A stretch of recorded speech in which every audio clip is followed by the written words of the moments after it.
सिंह जी के नाम पर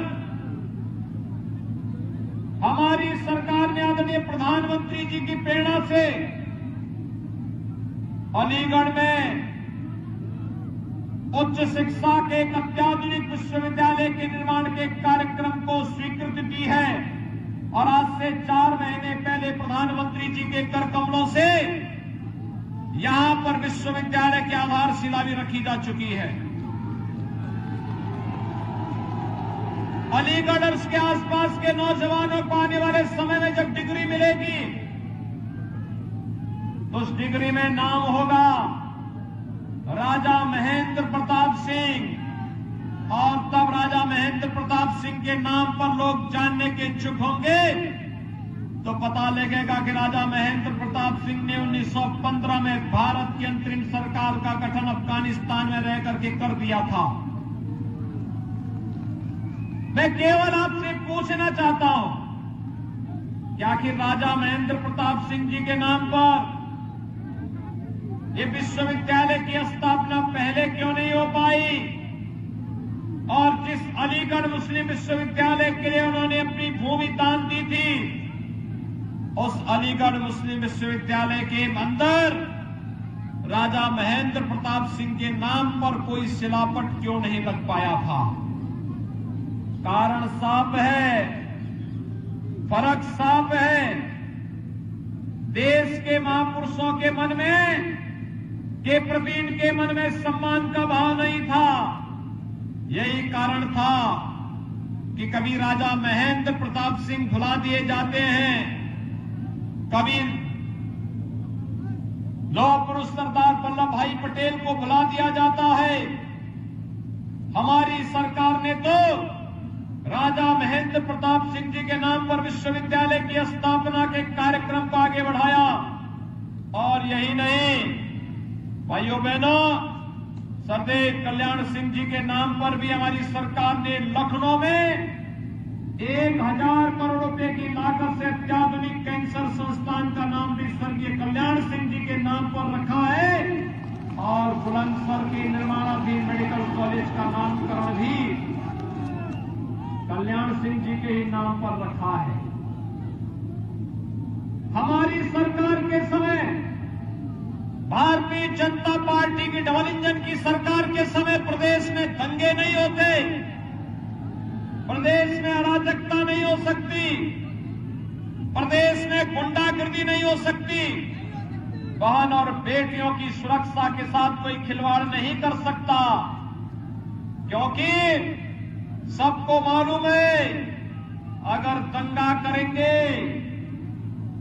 कहीं बेटियों की सुरक्षा के साथ खिलवाड़ करेंगे तो फिर दुर्योधन और दुशासन जैसे हाल हो जाएंगे। इसलिए कोई हिम्मत ही नहीं कर सकता। ये दंगा फसाद उपद्रव ये तो समाजवादी पार्टी को विरासत में मिला था और वहां पर यही काम होता था, यही काम होता था। कोसी कला से दंगों की शुरुआत जो होती भी गई और चलते चलते चलते आगे थमने का नाम नहीं ले रहा था। कभी जवाहर बाग की घटना, कभी मुजफ्फरनगर के दंगे, कभी बरेली के दंगे, कभी अलीगढ़ के दंगे, कभी आगरा के दंगे, यही तो होते रहे। और इसलिए भाइयों बहनों, आज हम आपके बीच आए हैं आपसे कहने के लिए, प्रदेश के अंदर सुरक्षा का एक वातावरण देने का कार्य हो या फिर प्रदेश के अंदर समग्र विकास के कार्यक्रम को आगे बढ़ाने का कार्य, गांव के लिए, गरीब के लिए, किसान के लिए, नौजवान के लिए, महिलाओं के लिए, धर्मस्थलों के पुनरुद्धार के लिए, हाईवे, रेलवे, एयरपोर्ट का निर्माण, मेडिकल कॉलेज का निर्माण, विश्वविद्यालय का निर्माण, polytechnic, degree college, inter college, basic शिक्षा परिषद के विद्यालयों को ऑपरेशन कायाकल्प के माध्यम से पुनरुद्धार का कार्य, ये सभी निरंतर निरंतर निरंतर आगे बढ़ते जा रहे हैं। भाइयों बहनों, ये काम पहले भी हो सकता था, सपा की सरकार के समय भी हो सकता था,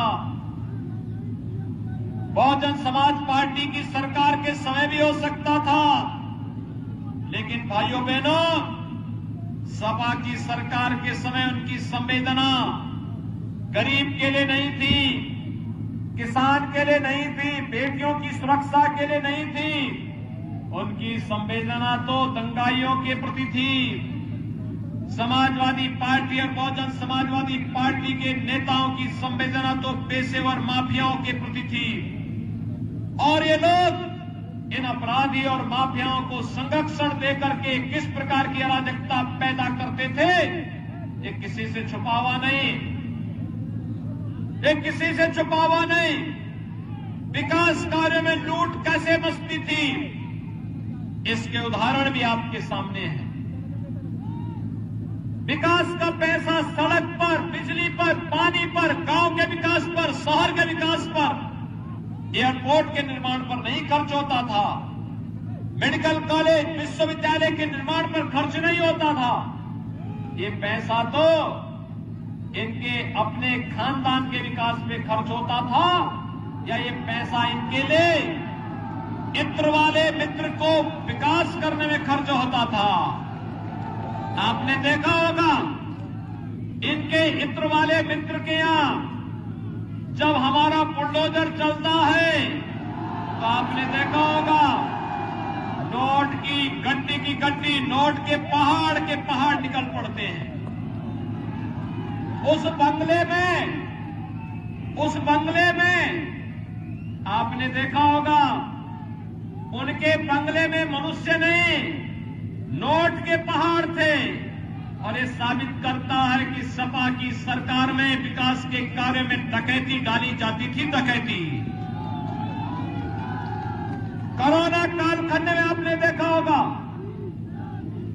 प्रधानमंत्री मोदी जी के नेतृत्व में कैसे फ्री में टेस्ट, फ्री में उपचार, फ्री में वैक्सीन, कितने लोगों ने वैक्सीन लिया है? सभी लोगों ने ले लिया। मैं अभिनंदन करूंगा आपका। ये वैक्सीन कोरोना के खिलाफ एक सुरक्षा कवच है। हर जागरूक मतदाता को लेना चाहिए, हर जागरूक नागरिक को लेना चाहिए। लेकिन भाइयों बहनों, मैं कहना चाहता हूं, जिन लोगों ने वैक्सीन का विरोध किया था वे लोग भी थे ना। अब जब पहली डोज 100% लोगों ने ले ली है,